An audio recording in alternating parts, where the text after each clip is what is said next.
How's it going? It's Derek. You know what day it is. We're learning another jazz song. So let's just flip somewhere in the book.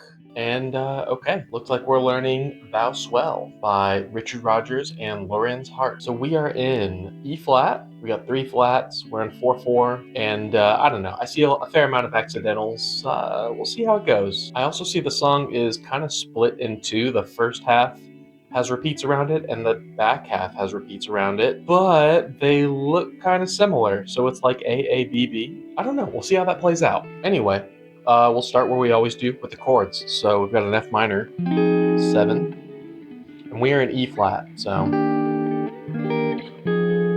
okay. So here we go. Looking at the chords.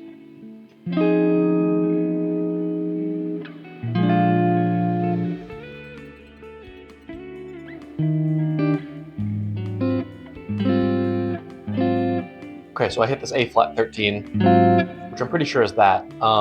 Given that A flat would be the 4 to E flat, it's tempting to make it a major 13, but that's not what it says. So we're gonna stick with A flat 13, stick with the writing. Cool.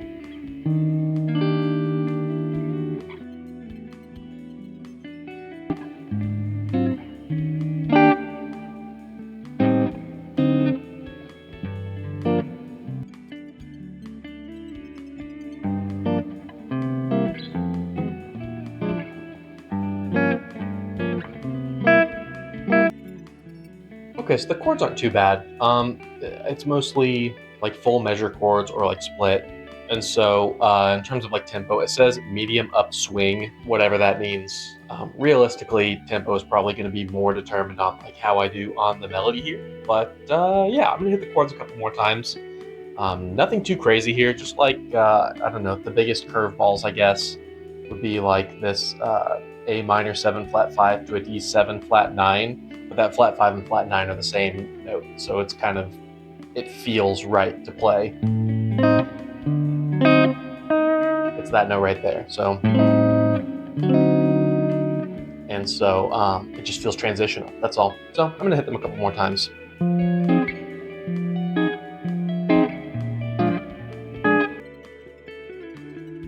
Okay, so I was treating these divisions as repeats. I don't think they actually are repeats. I think a repeat requires, I think the notation for a repeat has the 2 dots, and this is just 2 bars. So I think the song itself is just like A, kind of A-B, except they're very similar. It's like A and then A, but a little bit different. Kind of the same way that in like an A-A-B-A structure, the final A is a little bit different from the first couple of A's. So that said, I was repeating the first section whenever I practiced this, but I think it's just A, B, and then continue. Anyway, chords are not too bad. Let's hit the melody. So we are in E flat.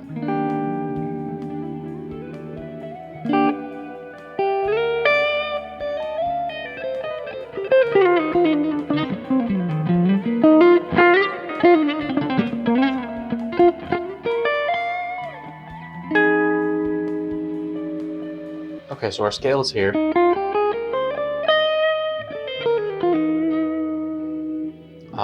And here we go. We're gonna start nice and slow. So 1, 2, 3, and.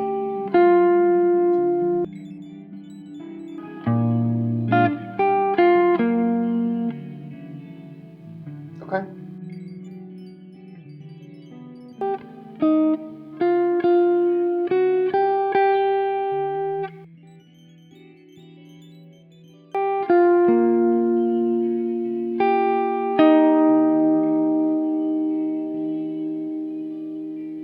Okay, melody's not too bad. Kind of picking up a through line in it. There's definitely a couple of more complicated parts, but shouldn't be too bad. Let me just hit those parts again.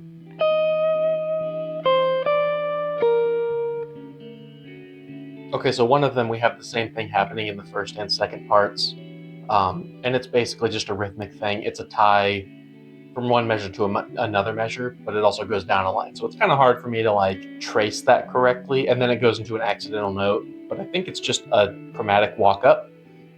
So that's not going to be too bad. That's kind of just more of a, I just need to memorize that happens. I just need to remember that.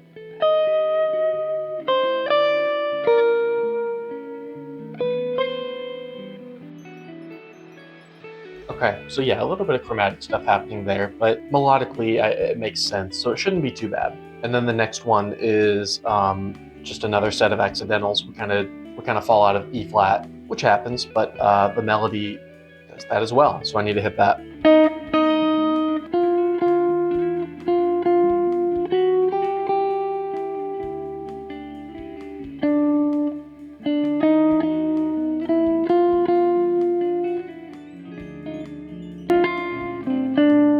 Okay, that's not even bad. That's really not even the melody going out of key so much as just chromatic stuff.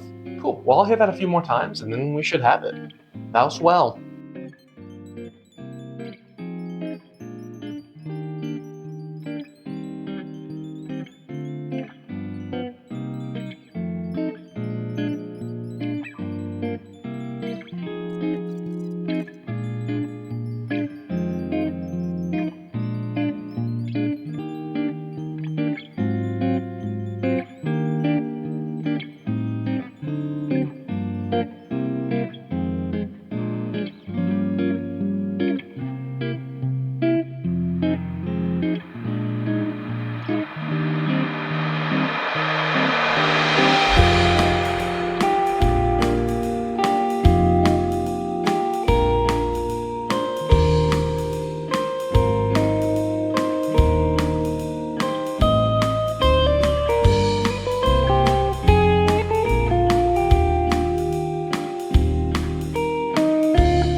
So there you go, that was Swell. I thought that came out okay, and like learning it was not too terribly difficult to experience at this point.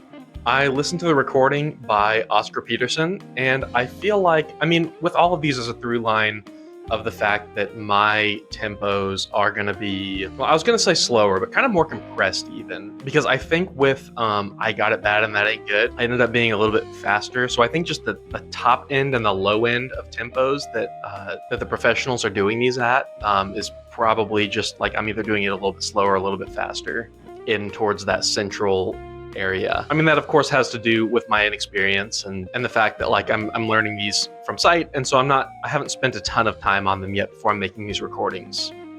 Like the video's got to come out, right? But in general for this one, I'd say I captured the overall like idea of it, like kind of the point, like just kind of a nice like little swingy tune. Capture the melodies, don't deviate too far from the key signature, and I don't know, it was nice. I thought it came out okay. And like it's cool when that happens, although at the same time, to me it's a little bit less interesting. Like it's kind of neat to like hit the target closer to the middle, but at the same time, I don't know. I think there's something cool that comes out of the fact that I don't really know what these songs are supposed to sound like.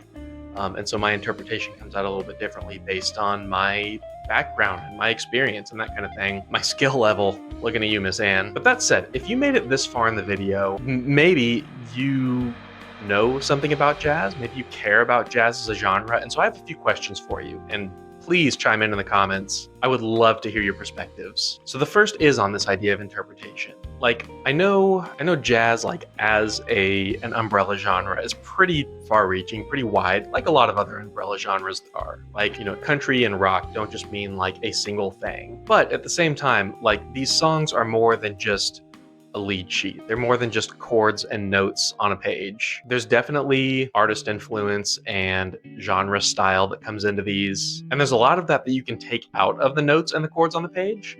But there's also a lot of it that comes from just like listening and understanding. And by design, that's not really part of this exercise.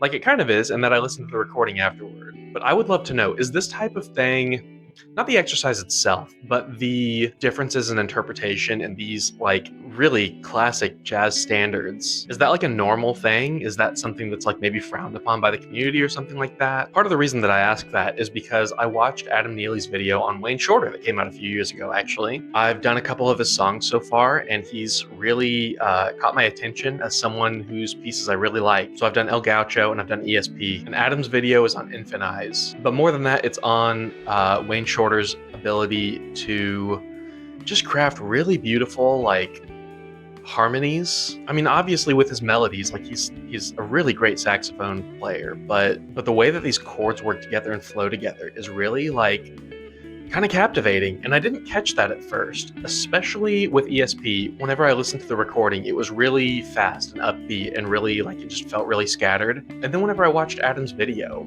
I heard a really brief clip of just a single piano playing like the first couple of measures of ESP. And that combined with what he talked about with Infinize really struck me as like something nice, something that I wanted to be able to capture on guitar, but also something that is way off of this really fast upbeat thing that was going on in the recording. So I would love to know, like, what's that look like? Is that a normal thing? Actually, last night, as of recording this, by the time this comes out, it'll be a few days ago, I did a live stream where I wanted to piece together kind of what I've talked about for potentially the future of this series. I wanted to piece together the chords and the melody, and I wanted to do it with ESP just because of that little snippet that I heard, and I was really happy with how it came along. In fact, so here's what I came up with, and this is nowhere near performance ready. Like, this is just for this ending of the video. Maybe someday it'll get its own, but for now it's just kind of what I worked on last night.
So it's a little rough, but I'm really happy with how that came together. And I didn't expect that one to be one that could come together like that, especially after I listened to the recording. With that said, is that something that in jazz music, compared to the other one, something like that just doesn't make sense? Or is this like at an acceptable? I suppose it's music, so anything is permissible. I don't know. Okay, and then here's my other question. It's more about like tone, jazz tone. I feel like anytime I see jazz tone, it is like super clean, and super, not just clean, but like rolling all of the treble outs.